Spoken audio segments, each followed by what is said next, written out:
Hello friends and future friends, I'm Claytonius and welcome to the start of what is sure to be a unique, if not unusual vlog for my channel.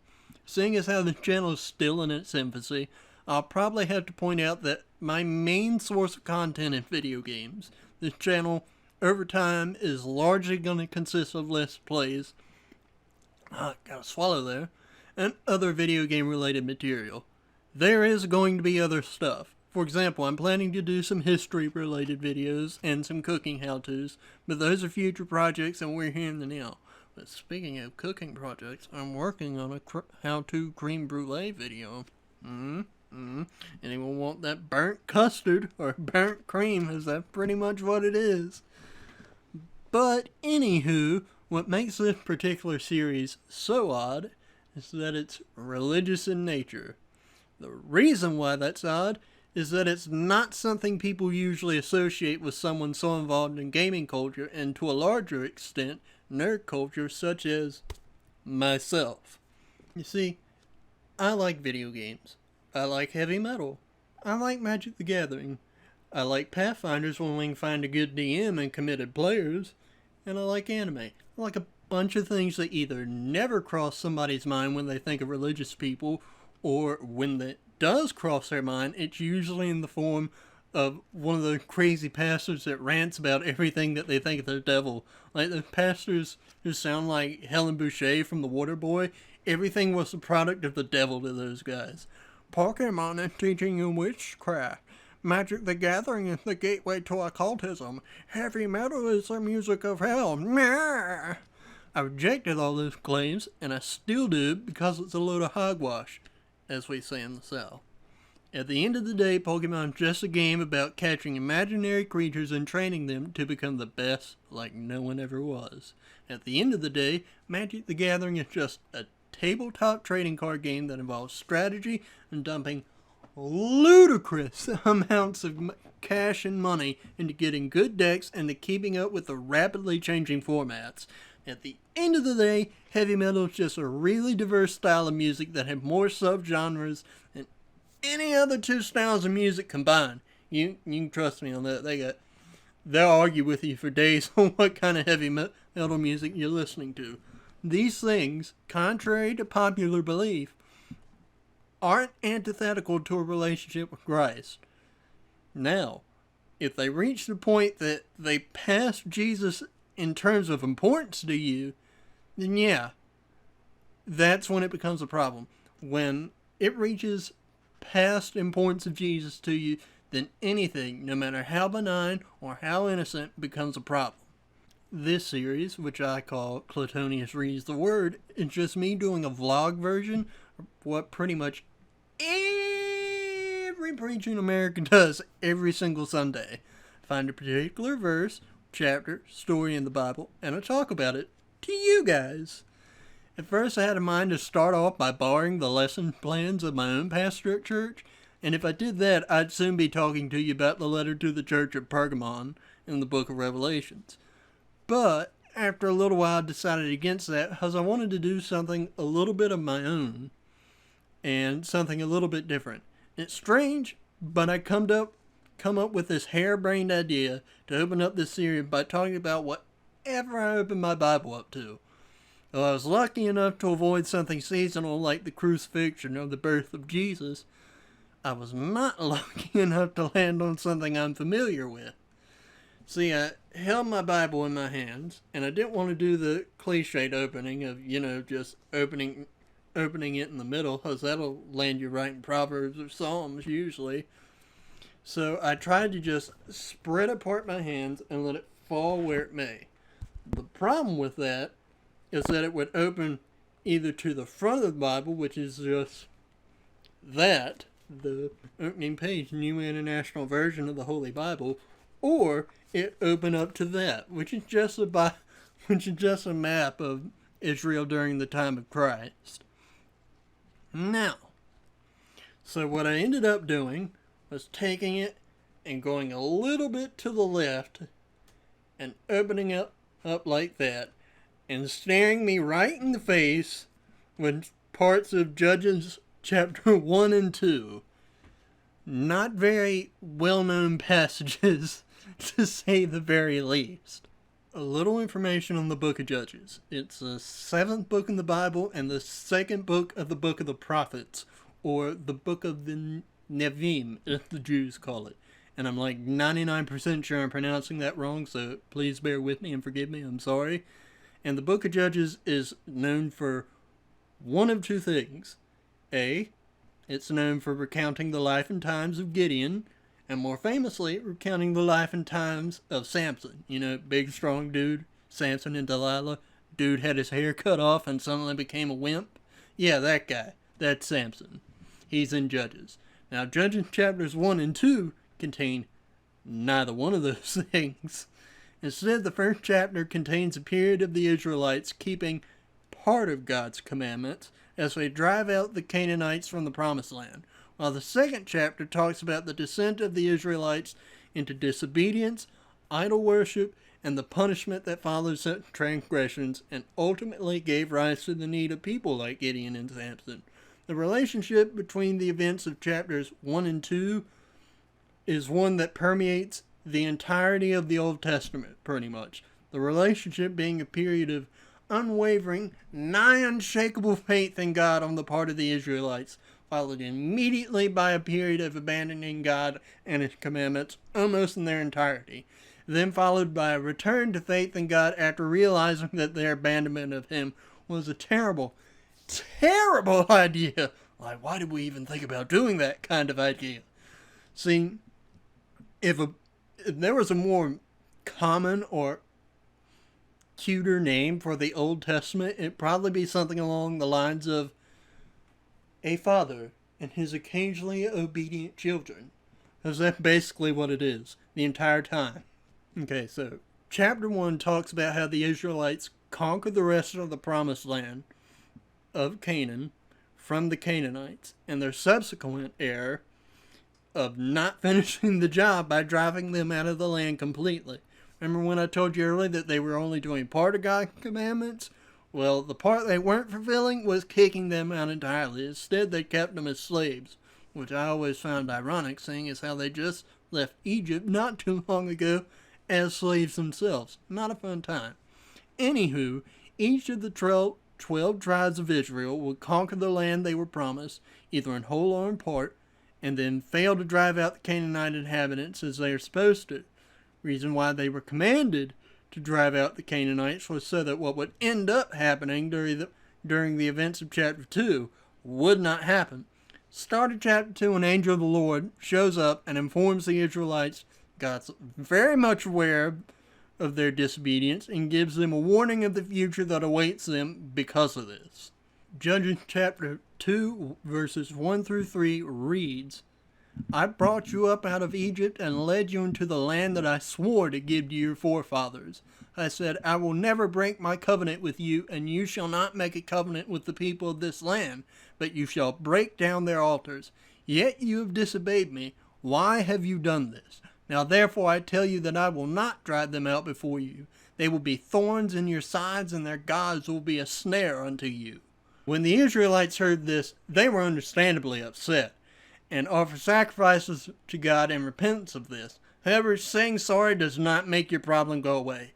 You spill your drink on the floor in someone else's house, saying sorry isn't going to make that spill go away. Only cleaning the spill up will. Likewise, the Israelites apologized for not driving out the Canaanites as commanded to, and then proceeded to keep them around as slave labor instead of, driving them out.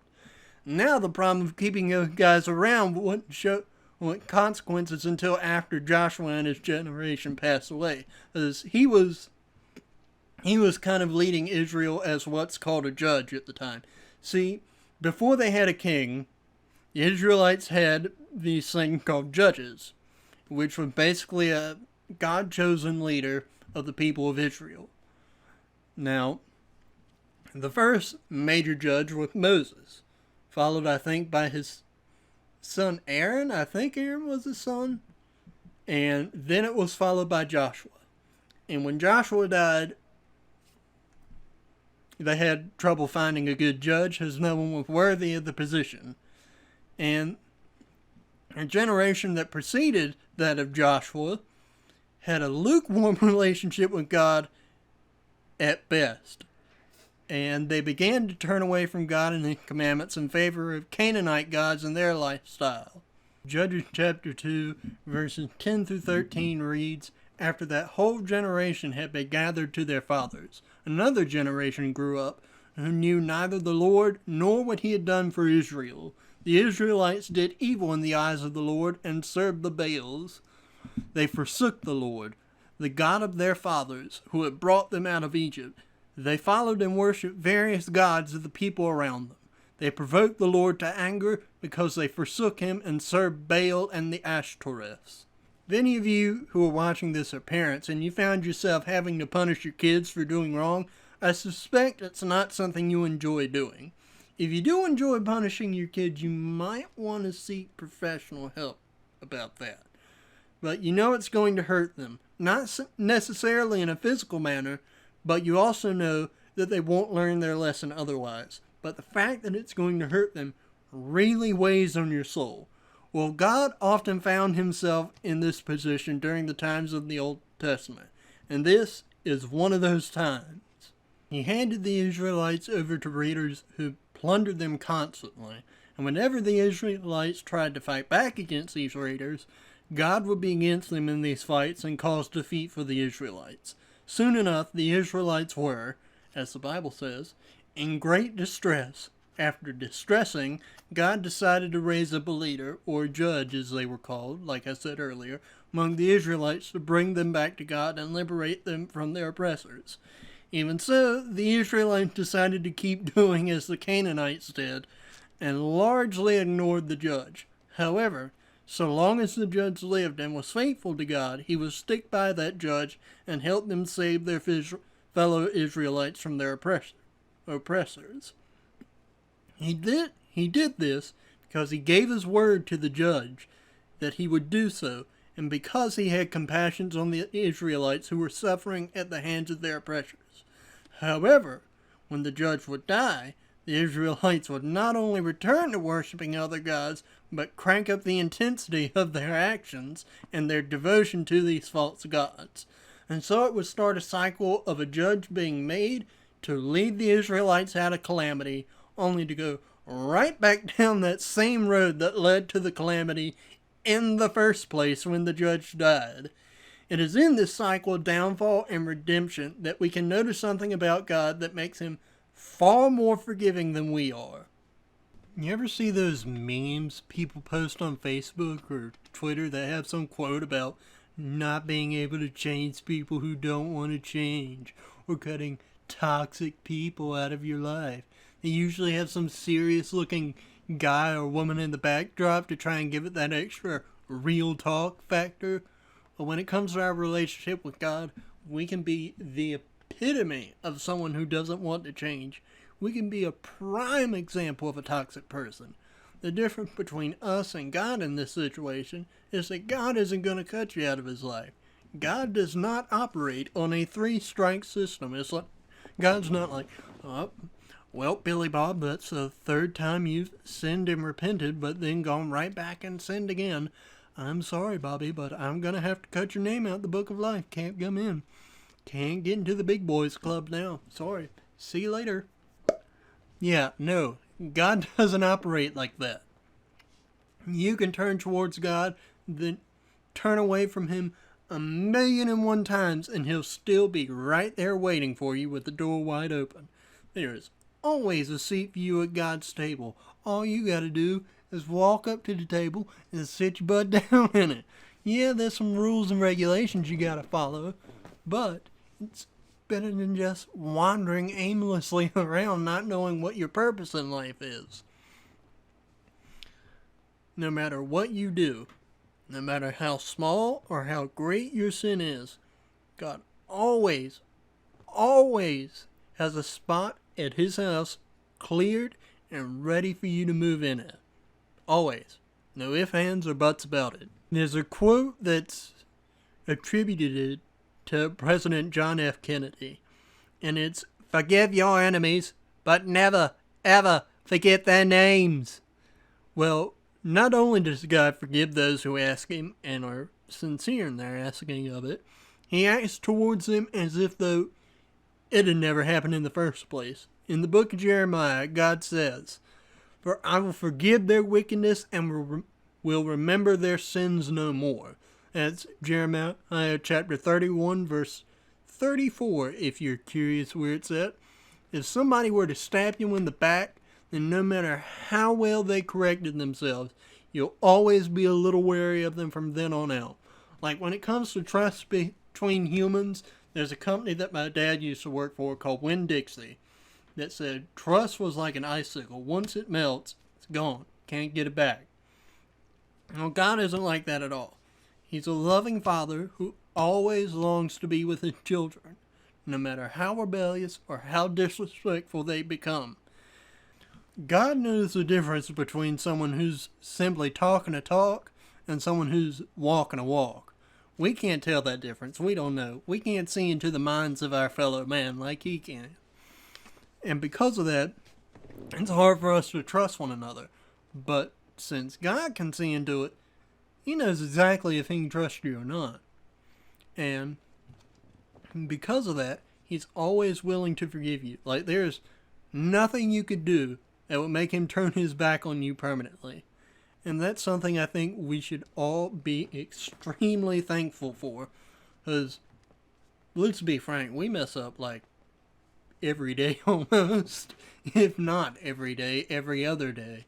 We're really bad at keeping the rules. I hope you guys enjoyed this little sermon vlog of mine, and I hope it's the start of a wonderful and life-changing series. If you want, you can like on the thumbs up button below to like this video if you're on YouTube. And if you want to see more videos from me, then you can click on the subscribe button to subscribe to the channel. Subscribe button's the one that's rectangle and says subscribe on it. It should be right over there. And if you want to see some of my other videos, like the Let's Plays or whatnot, then you can check out my channel, Claytonius Does Things, where you can find all sorts of cool stuff. I plan to post one of these vlogs every Sunday if I can. So if all you want to see are these vlogs, then just check back next Sunday afternoon for the next episode. As always, I'll see you in the next video. God bless and goodbye.